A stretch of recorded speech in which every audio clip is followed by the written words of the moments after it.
Champions ట్రోఫీకి ముందు చివరి సన్నాహక సిరీస్లో భారత్ కెప్టెన్ రోహిత్ శర్మ ఎట్టకేలకు ఫామ్ అందుకున్నాడు.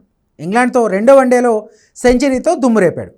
చాలా రోజుల తర్వాత మళ్ళీ అభిమానులకు హిట్ మ్యాన్ తన విధ్వంసకర బ్యాటింగ్ను రుచి చూపించాడు. ఇంగ్లాండ్ బౌలర్ను ఉతికారేస్తూ సిక్సర్ల వర్షం కురిపించాడు.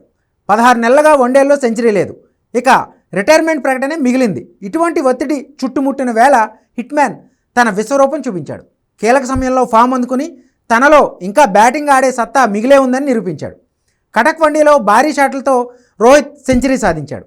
నిజానికి వరుస వైఫల్యాలతో విమర్శలు ఎదుర్కొంటున్నప్పుడు ఏ బ్యాటర్ అయినా నిదానంగా ఆడతాడు. అన్నింటికీ మించి సెంచరీ ముంగిట సింగిల్స్కే ప్రయారిటీ ఇస్తాడు. కానీ రోహిత్ శర్మ మాత్రం దీనికి పూర్తిగా భిన్నంగా వ్యవహరించాడు. ఇవేవీ పట్టించుకోకుండా తనదైన శైలిలో సిక్సర్ బాది సెంచరీ మార్క్ అందుకున్నాడు.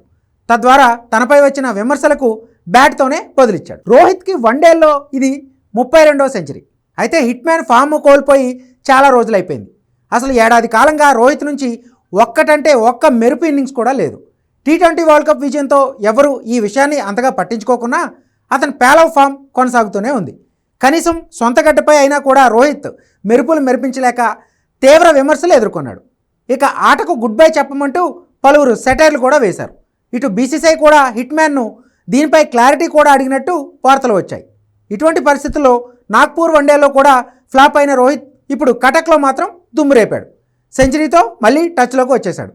ఛాంపియన్స్ ట్రోఫీకి ముందు ఖచ్చితంగా భారత్కు ఇది హ్యాపీ న్యూసే. అయితే టీమిండియాని ఇంకా వెంటాడుతున్న మరో టెన్షన్ విరాట్ కోహ్లీ ఫామ్.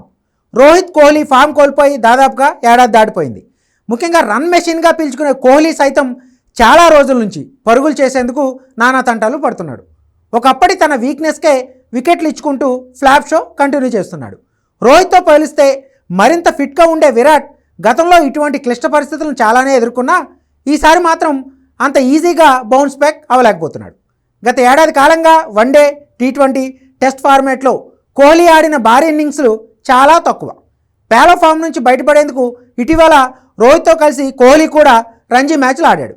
అయినా సక్సెస్ కాలేకపోయాడు. కానీ ఇప్పుడు రోహిత్ ఫామ్లోకి రావడంతో కోహ్లీపై ఒత్తిడి పెరగడం ఖాయం. ఎందుకంటే విరాట్ కూడా ఇంతకంటే ఎక్కువ విమర్శలే ఫేస్ చేస్తున్నాడు. ఛాంపియన్స్ ట్రోఫీ లాంటి మెగా టోర్నీలో రోహిత్, కోహ్లీ వంటి స్టార్ బ్యాటర్లు ఎంత కీలకమో ప్రత్యేకంగా చెప్పక్కర్లేదు. ప్రస్తుతం ఈ మెగా టోర్నీకి ముందు రోహిత్ ఫామ్లోకి రావడంతో మరి కోహ్లీ ఎప్పుడు టచ్లోకి వస్తాడన్న చర్చ మొదలైంది. ఇక విరాట్కు మిగిలిన ఒకే చివరి ఛాన్స్ ఫిబ్రవరి 12న ఇంగ్లాండ్తో జరిగే చివరి వన్డే.